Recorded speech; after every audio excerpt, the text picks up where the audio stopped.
ایک سوال رہ گیا، کس کے گلستان میں فصل خزاں کا دور ہے؟ بچے اس کا جواب ہے مسلمان قوم کے گلستان میں خزاں کا دور ہے، یعنی وہ مسلمان جو کبھی عروج پر تھے اب زوال کا شکار ہیں. ٹھیک ہے.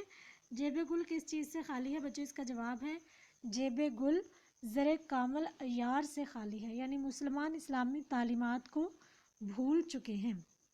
خلوت عراق میں کون نغمہ زن تھے؟ نغمہ زن کہتے گانے گانے والے، گیت گانے والے.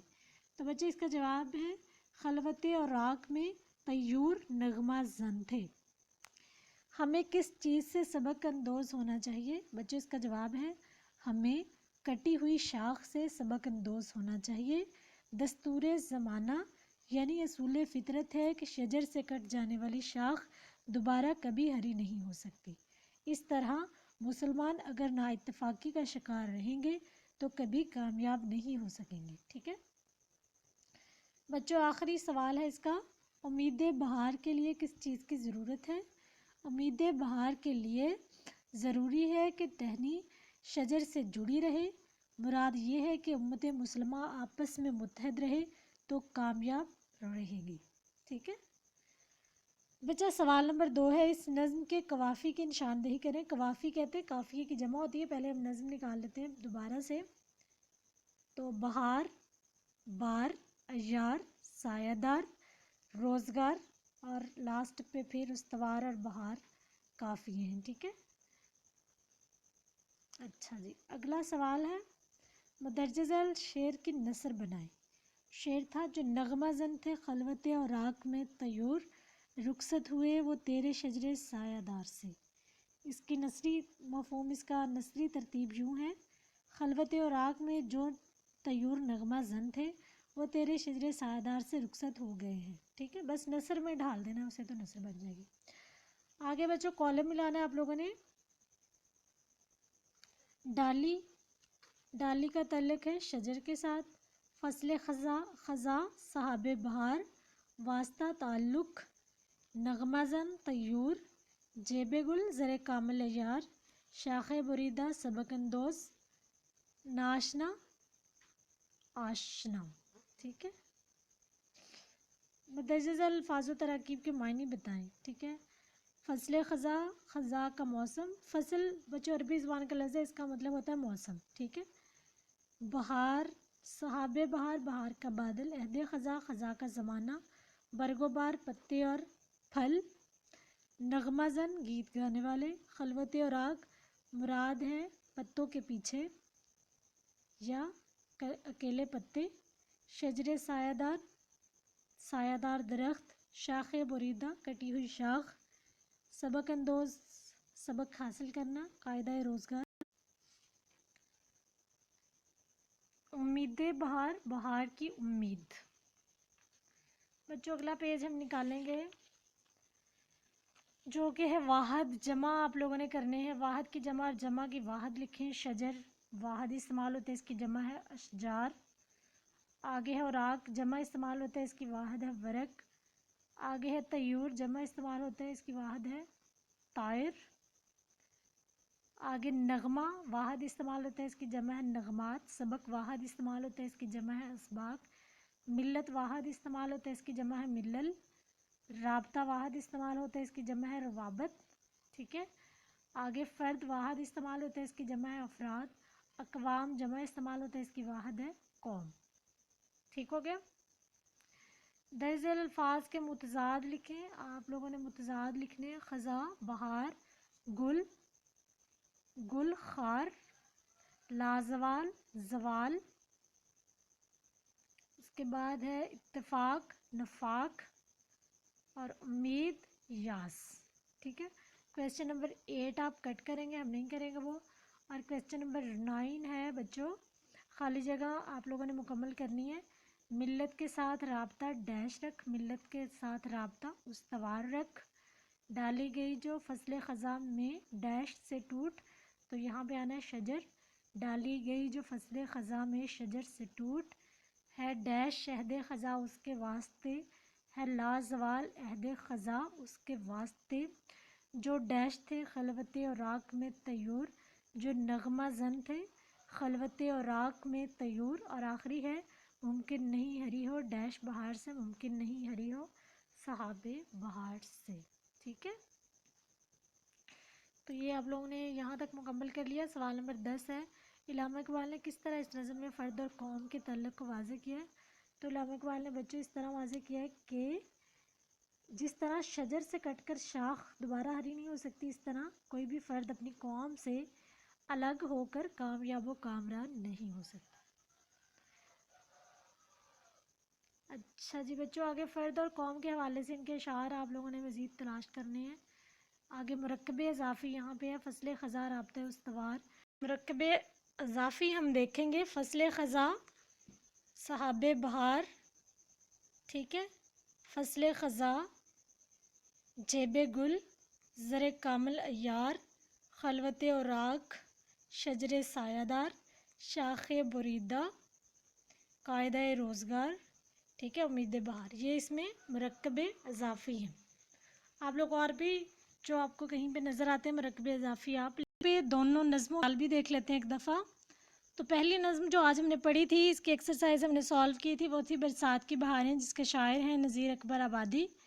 تو اس نظم کا مرکزی خیال ہے، شاعر فطرت نذیر اکبر آبادی برسات کے تذکرے کرتے ہیں کہ ہر طرف بارش برس رہی ہوتی ہے، سبزہ لہلہا رہا ہوتا ہے، بادل آسمانوں پر اور پرندے زمین پر خوشیاں مناتے نظر آتے ہیں، ہر چیز پر بہار کا رنگ نمایاں ہو جاتا ہے، ہر سو سبز دسترخوان بچھا دکھائی دیتا ہے، جو اللہ کی کات کے تذکرے کرتے ہیں کہ ہر طرف بارش برس رہی ہوتی ہے، سبزہ لہلہا رہا ہوتا ہے، بادل آسمانوں پر اور پرندے زمین پر خوشیاں مناتے پر بہار کا رنگ نمایاں ہو جاتا ہے، ہر سو سبز دسترخوان بچھا دکھائی دیتا ہے، جو اللہ کی کمال قدرت کی علامت ہے.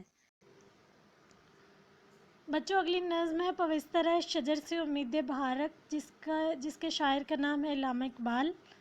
تو شاعر مشرق علامہ اقبال ہمیں پیغام دیتے ہیں کہ ہمیں درخت کی کٹی ہوئی شاخ سے سبق حاصل کرنا چاہیے، کیونکہ اس پر نہ تو پتے اگ سکتے ہیں نہ پھول کھل سکتے ہیں.